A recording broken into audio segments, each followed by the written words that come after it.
Good morning, everyone. Boker Tov. Bret Stephens spoke at the Palm Beach Synagogue last night.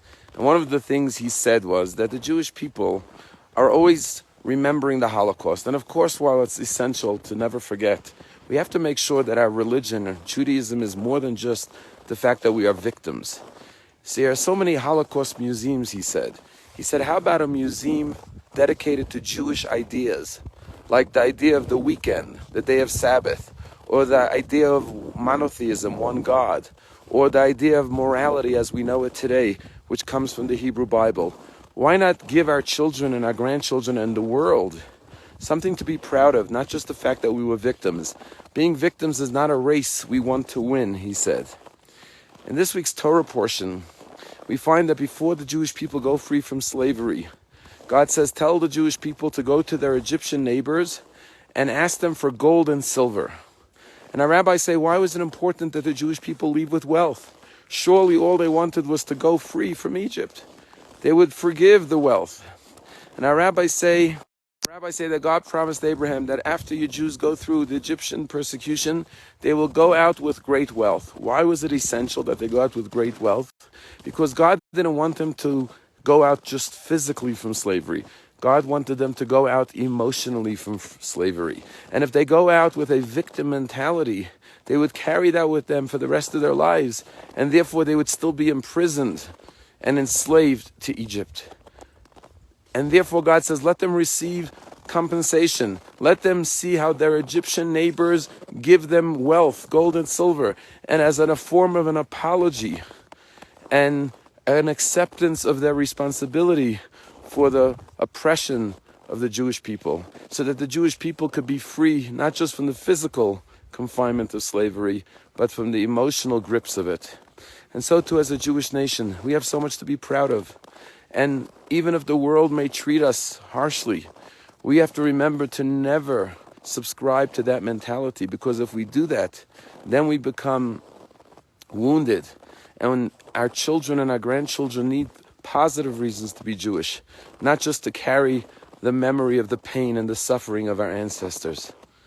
Something happened on Wednesday. A Hasidic man in full Hasidic garb was flying from Fort Lauderdale on a Delta flight to LaGuardia. And he came on with a carry-on suitcase, but then he had his hat box with his Hasidic hat, and he put it in the overhead bin. Well, the stewardess came and said there's no room for the hat. It has to go off the plane. It has to be checked in. And the man showed the woman that there's plenty of room. He said, I'm happy to take it off, but there seems to be plenty of room in the bin. And indeed, someone videoed the entire thing. And indeed, the bin was half empty. But the woman started to get angry, the stewardess, and finally went to the back of the plane and came back and said, you have to get off the plane. And literally in front of everyone on the plane, kicked this Hasidic man off the plane. He had to collect all his things and walk off the plane in embarrassment and in humiliation. And indeed, shortly afterwards, Delta apologized and said it was an act of discrimination. Well, one day later, just yesterday, another Hasidic man was flying from LaGuardia to Fort Lauderdale on JetBlue. Also, almost looking identical, middle-aged man, Hasidic garb, white beard, long black coat, and in mid-flight, a woman walking in the aisle fainted, collapsed. Her blood pressure was too high. And it happens to be this Hasidic man in the flight was a volunteer member for Hatzalah in Brooklyn, and he's the EMT. And he jumped to the aid of this woman and literally saved her life. The plane landed in Fort Lauderdale where paramedics met her. And thank God that all the news stations said, thanks to this Hasidic man, this woman is lucky to be alive.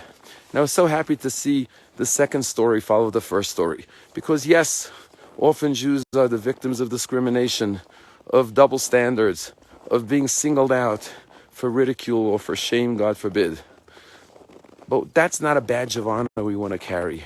We want to carry the badge of honor that yes, you may kick somebody off a plane, but you don't know what that Jew may do. He may be the one who could save someone's life in the air on the plane. When we think about the Holocaust, we think about how many Einsteins may have perished amongst the 6 million.